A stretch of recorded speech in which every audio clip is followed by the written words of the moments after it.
I can never unsee the things that are up here though. Getting ice will never be the same. It has to be clean.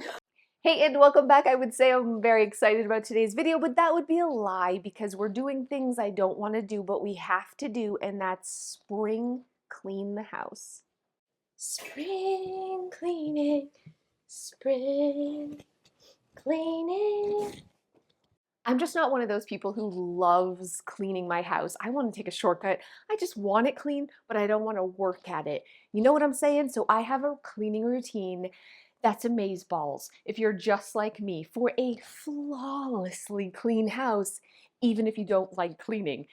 It's an acronym too, which is always fun. But there's 8 things we're going to focus on because spring cleaning, it's kind of like maintenance for your car. You got to change the oil or it'll blow up.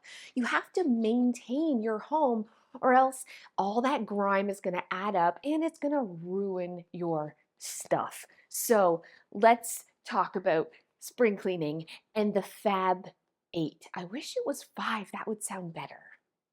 Okay, so this is it. It's 8 things. That's all we have to focus on for a flawlessly clean house, starting with F for furniture. We neglect to clean our furniture. And if you have little kids, or even if you don't, you probably have like grimy handprints on your furniture, or maybe you've spilled pizza, maybe that's just me.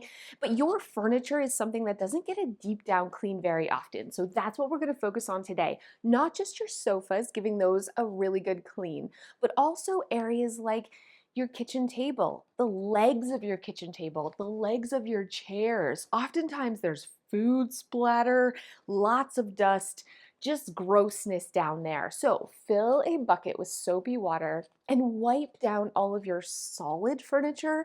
And then if you do have fabric like sofas or chairs, this is so easy. Grab a spray bottle and mix straight rubbing alcohol.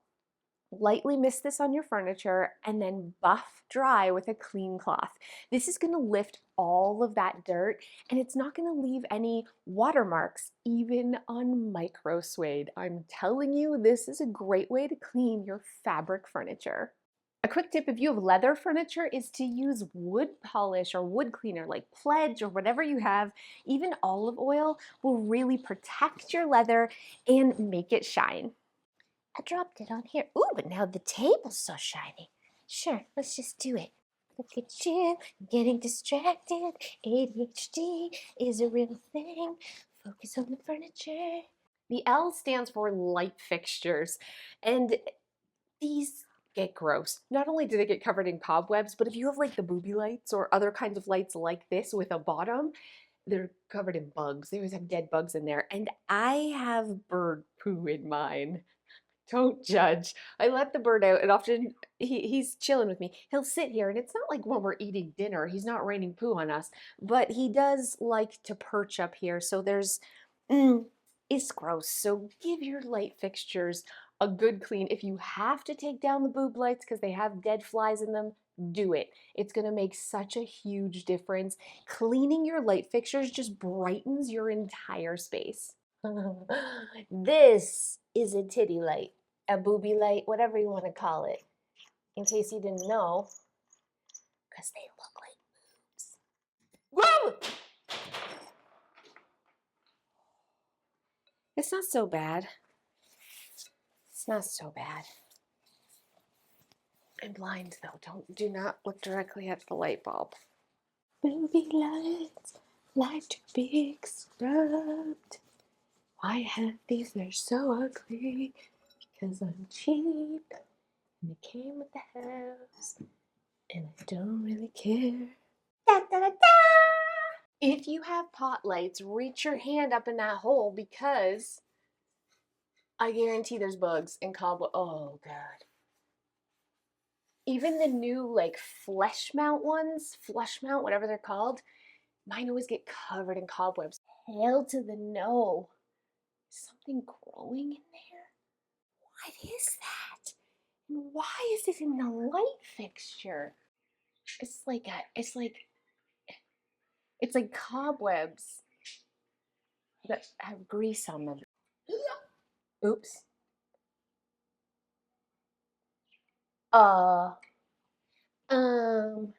I pop the pop like, don't get electrocuted. Don't get electrocuted. Don't get electrocuted. Don't get electrocuted. Is there a trick to this? Just don't get electrocuted. What did I do? Joe, I did a thing. Maybe he won't notice. I'm just gonna. When you're doing your light fixtures, don't forget all of your light switches. This makes such a difference. Mine are always covered in like food and fingerprints, so just give them a quick wipe.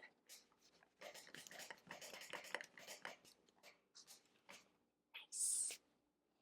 Now it's time for the A in our flawlessly clean house spring cleaning routine, and that is appliances. My microwave's pretty gross, but this is super easy. I'm literally putting a bowl in and gonna put it on 4 or 5 minutes and let it steam and then wipe it out, so that's no big deal. The oven is a different situation. So think of all the appliances in your house: dishwasher, fridge, oven.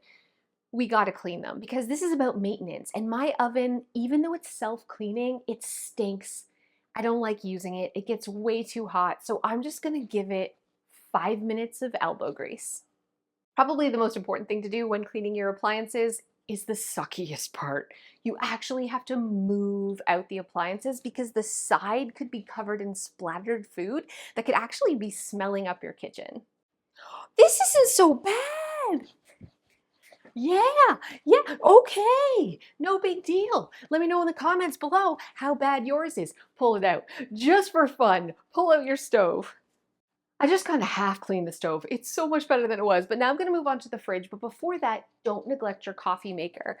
Go ahead, if you have a Keurig or whatever, pop it apart, put the pieces that you can in the dishwasher, and then after, run just clear water through to really clean your coffee maker. And now it's time for the fridge. If you have coils at the back of your old school fridge, vacuum those. Mine are under, so I am gonna take that top. I don't want to, but I'm gonna. But the side of your fridge is really dusty and sometimes filled with goo. It's simple to pull it out, just like He-Man that crap, man. Just like put your back into it. And just like,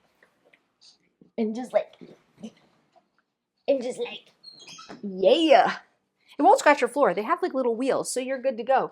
And you can see the goo on the side. So I'm gonna give it a quick wipe. Oh God. I should vacuum behind there too. I'm not going to though. I'm just gonna clean the side. It's fine. We're spring cleaning-esque. It's just kind of. And don't forget the top of your fridge, which is always so dusty. Can I? Ew.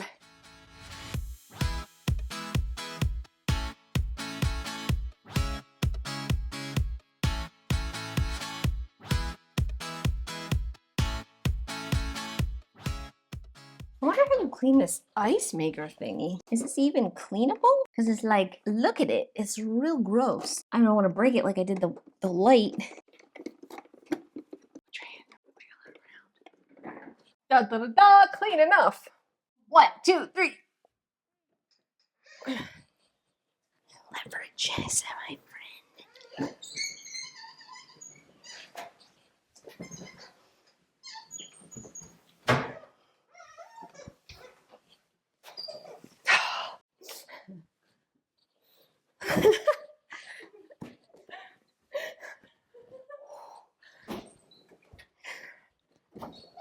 Don't push me!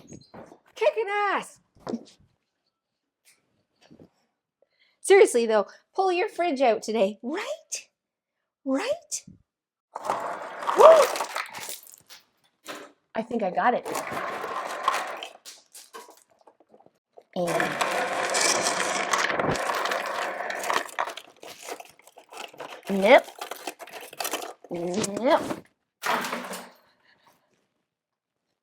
Maybe we won't clean the ice maker. It's so I can never unsee the things that are up here though. Getting ice will never be the same. It has to be clean, but I can't get it off. It's jammed. It's jammed. Joe! Oh My God. Please let me know in the comments below how often you clean your ice maker and your water dispenser. And if yours is half as bad as mine. Oh my God. Do I throw water up into it? We're gonna try that. Spring cleaning, spring cleaning. This kitchen cleaning has been a journey, but I didn't even know this top part popped off of this microwave. What the diggity? There's some sort of brown growing fuzz under here. On the plus side though, the coffee maker is finally running clear. Okay, you gotta just do all these things because this is gross. I've discovered some grossness. The last appliance you just want to work on to make your house flawlessly clean is, of course, your dishwasher. So you've got that the filter. Take the filter out. Dear God, it's always so disgusting. I'm just gonna rinse that out later because doing your dishwasher, here's what it's gonna do. It's just gonna make your dishes cleaner all year long. But the part of the dishwasher that I find always gets the grossest is the seal. So not only the seal around the door is pretty nasty, but right like where the door hinges, if you just grab some paper towels, kind of push your finger up in there and drag along. Oh yeah, that's really gross. I don't know why. It's always like full of mold and food. Everybody's dishwasher. And we rinse our dishes. I don't know why. It's so gross. And it makes me like, it just makes me a little, it's a little gaggalicious, friends. Yeah, ooh, so sick, so disgusting. And I also, while I'm at it, just like to clean this outside of the door because it's like food splatter for days over there. You know what you shouldn't do though? Don't clean the inside of your dishwasher with any type of bubbling cleaner. I once tried to clean the dishwasher with like dish soap, and then the next time I ran a load, bubbles for days. It was bubbles for days. So don't do that. But yeah, this is it. Quick little wipe of the seals, a little wipety do. It's gonna seal better, it's gonna clean better, it's gonna smell better. 5 minutes to a cleaner dishwasher. You're gross. You're nasty. You're nasty. If there was like an inspection, we'd fail it. I'm also no longer feeling like I'm gonna vomit. So that I feel like is a solid win. Cleaner than a freaking whistle. W stands for windows, and I cannot express how important cleaning your windows is at least a few times a year, but in the spring, hands down, best thing you can do to make your entire house just feel cleaner. When it comes to the outside of windows, let's get lazy. I use a Windex kit. You can either use the spray that goes on your hose, or I have this pad that I rinse. It's made by Windex. I like rub it all over the windows. This isn't sponsored or anything. It just really works. Streak free. I can do all of my outside windows literally in minutes, and I'm just saving time. But man, everything inside feels brighter when I take time to clean outside. And inside, I'm all about a foaming glass cleaner. Any foaming glass cleaner will really just make windows streak free. It's a little bit pricey. It's probably like a few dollars more than your traditional glass cleaner, but it's worth it when doing windows because you don't have to go over them and you're not gonna have the streaks when the sun comes through. So pop out those screens, get to cleaning those windows, and your door jambs and windowsills too. My back door is always filled with like cobwebs. It's a horror show. It's disgusting. So take the time to clean that. It's going to keep the inside of your house cleaner, and it's going to make your house feel and look cleaner too.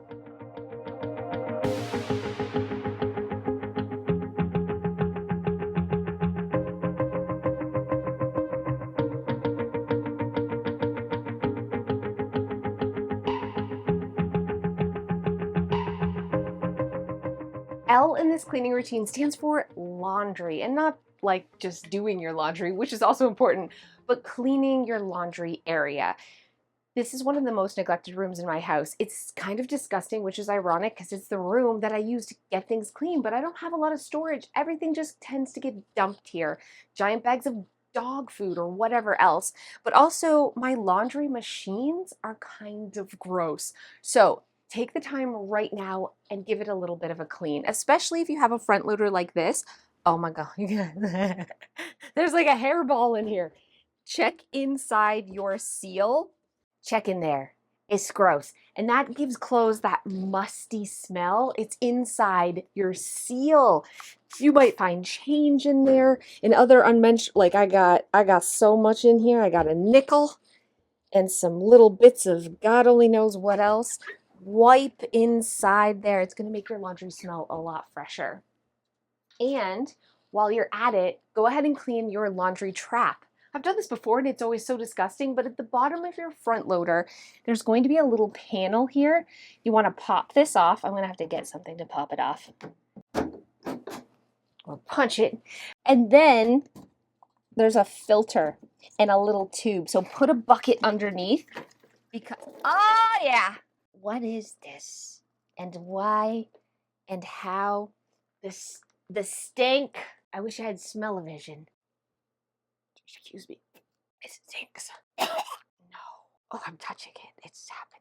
Oh my. No wonder when your laundry, you leave it and it gets that skunk-tacular smell.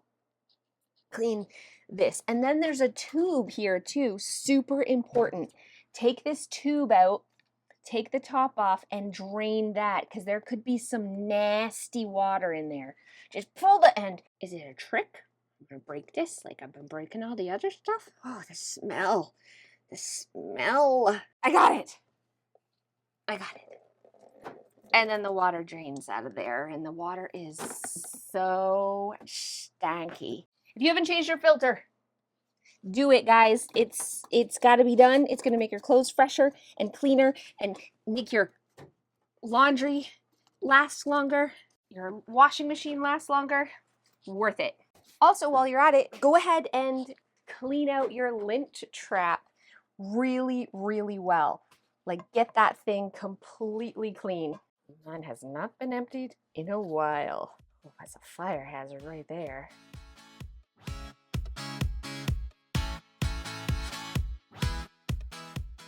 The next step is E, which stands for electronics. And honestly, these get neglected in my house.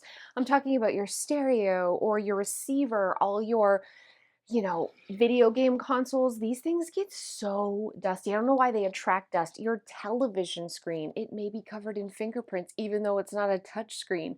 Let's take the time and actually wipe all of this stuff down. They are magnets for dust and grime, but also look at the remote controls.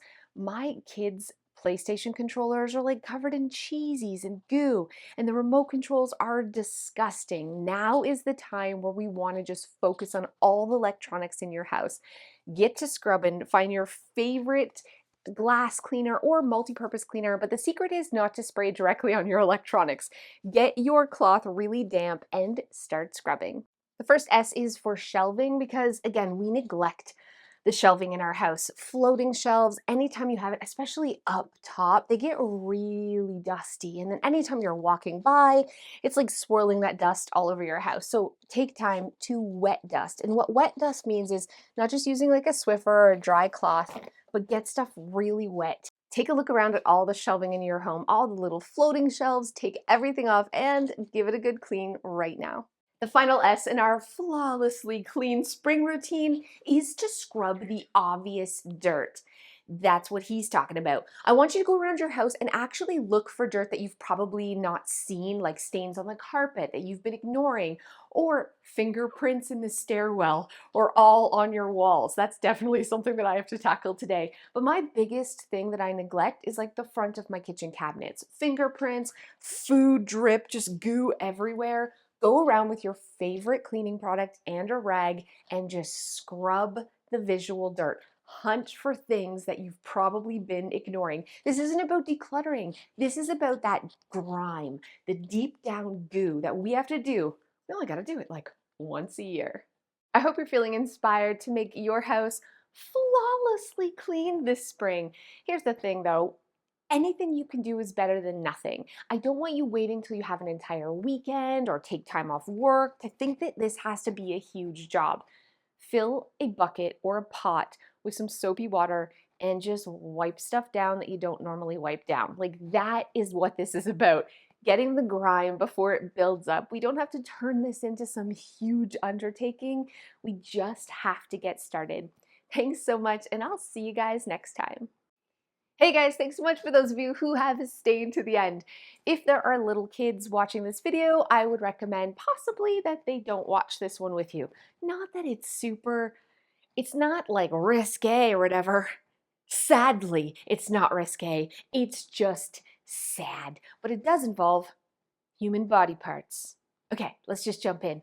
You guys know I have a puppy. Her name is Penny. She's amazing, but she does not sleep at all during the night. Up every half an hour, whether in the crate or not. I don't know if she really has to go to the bathroom, but I'm not chancing it because when I don't take her, she does go to the bathroom, and that's a whole thing. So I'm taking her outside every time she cries, which is always, and I'm standing outside constantly. And the backyard is like, we have to go downstairs and down the deck. So sometimes I just take her out the front yard in my nightgown. I don't know if you can see where this is going, but let's just go where this is going. I kid you not, every hour I'm taking her out, maybe even every half an hour, and I can't just open the door. I have to go on the grass with her. She's needy. Am I making her needy? Probably. But I'm standing on the grass and I'm waving at the neighbor who's given me a look, and it's early in the morning. It's like 5:30 and there's cars going by, and I'm like, come on, Pen, go pee. And I'm freezing because there's still frost on the ground here in Canada, and I'm in my little nightie, and I probably should have put a robe on, but I look down and there's a whole boob out. A whole boob out. You know, the nightgown had shifted to the side, which happens when I wear a tank top. Why? I cannot wear a tank top without a boob coming out. Is it an old age thing? Maybe. And it's not a nice boob. It's a floppy, saggy, horrible boob that all my friends and neighbors who live near me get to see, which is why Charlie across the street gave me a look while I gave him a wave. That's embarrassing. So, lesson here. Is there a lesson? I'm very tired. I don't know what the lesson is, but I just thought I'd share that with you guys because that happened. See you guys next time. I love my life. I love my life. I love my life. Why does my dog pee on the floor? Why does my dog pee on the floor? Why does my dog pee on the floor? Why does she pee on the floor? Okay, that's okay. You got this. You got this.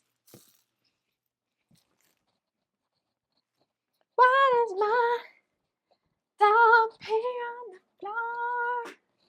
She pees on the floor. She pees on the floor.